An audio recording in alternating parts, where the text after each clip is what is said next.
హైదరాబాద్లో ఉప్పల్ భగాయత్లో వంజరి ఆత్మగౌరవ భవన్ ప్రారంభోత్సవం ఘనంగా జరిగింది। ఈ కార్యక్రమానికి ముఖ్య అతిథిగా మంత్రి పొన్నం ప్రభాకర్, స్పీకర్ గడ్డం ప్రసాద్ కుమార్ హాజరై వంజరి భవన్ ప్రారంభించారు। ఈ సందర్భంగా వంజరి కుల సంఘానికి త్వరలో 2 కోట్ల రూపాయలు కేటాయించి విడుదల చేసేలా చర్యలు తీసుకుంటామని తెలిపారు।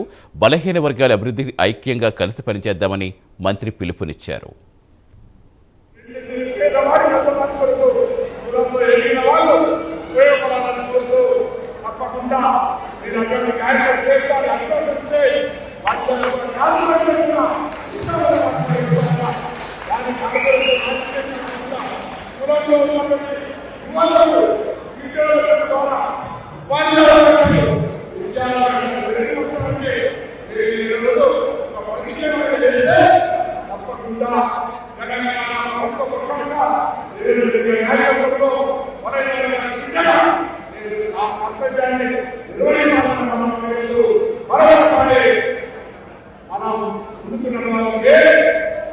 కులంలో